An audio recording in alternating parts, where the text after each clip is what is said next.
So I want to do a quick little tip video on clarifying questions and clarifying cards, and when to ask them, and how to pull, or at least how I pull the cards, how I choose to pull the cards from the deck, because I think everyone has a different technique and opinion on that. So this is a reading that I just pulled for someone, we'll call him Fred, who's just gone through a breakup recently, and I was asking how he's handling it.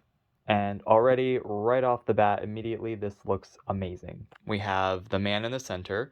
Obviously, that's affirming him in the question. That's Fred. And then, we've got the dog, we've got the house, we've got the key, and we've got the garden. We have no negatives. We have an extremely, actually, not even extremely, that's an understatement, the most positive card in the system, which is the key next to him.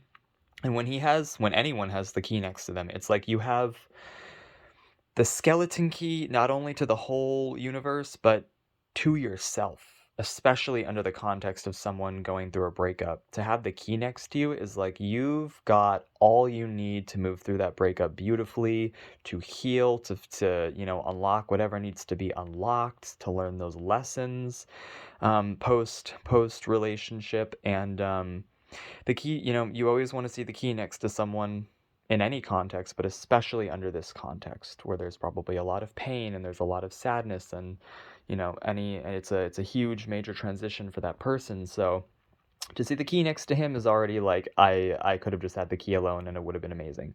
But, we have the added I guess detail of the dog and the house and the garden, which, dog is like he's being supported right now. There's a lot of friendship and support and loyalty around him. And, if we're reading dog, house, and key, because for a crossbred, we read it a few different ways. We read it the overarching line, we read it the center line, and we read it the underarching line.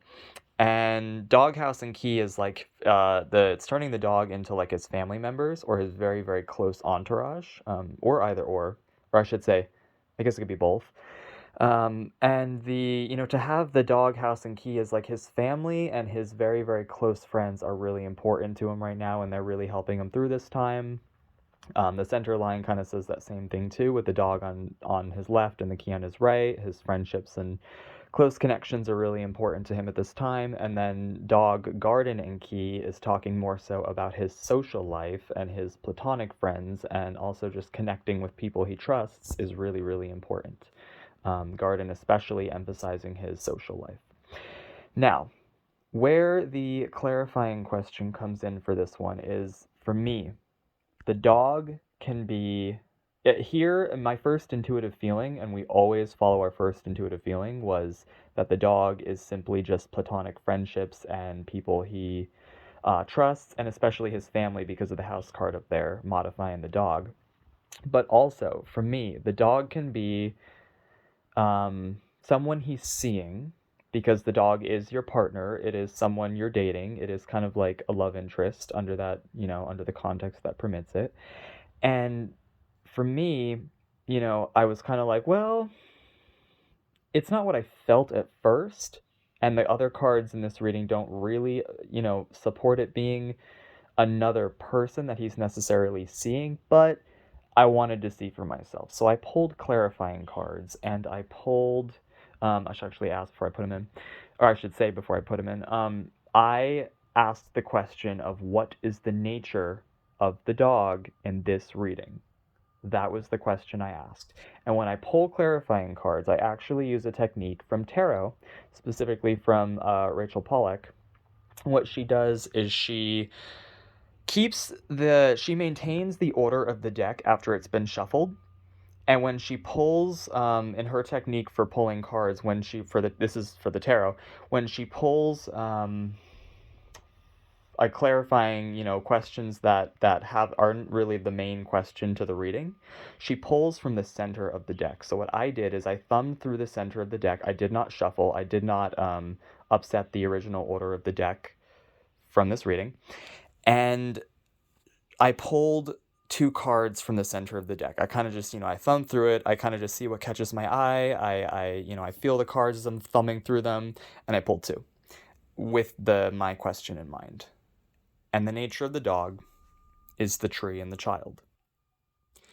And for me, already, the tree and the child are not romantic. I should say my context to the question of what is the nature of the dog. The context of this clarifying question is this dog platonic or is he romantic?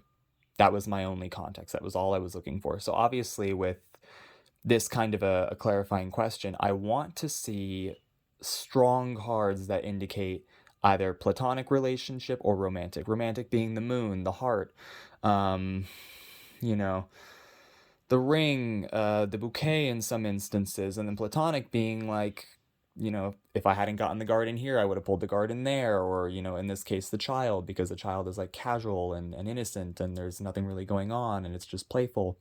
And then the tree. Now, the tree is kind of, it can fit either way, but it's because it's a neutral card in and of itself. It doesn't really have any one type of feeling to it. So because we got the child, and the child is already a very strong indication that this is not a romantic person. This is just someone who's it's an innocent connection. It's just casual. The tree becomes, that relationship is very deep. It's very, it touches your soul because the tree is kind of like a spiritual connection to someone. It's a spiritual attachment. It's like you have roots. That person has roots in your life and you have roots in theirs. So it's saying that it's a very important connection for him right now. It's a very important friendship. Or friendships, as we're looking at the garden modifying the dog. But just these two cards right off the bat, as they are, is for me, it's platonic. So it's kind of affirming. Not only is it affirming my original feeling that the dog was someone who was platonic and not romantic, but it's just kind of that added confirmation that, like, yeah, no, this isn't a romantic person. It's just general friendships.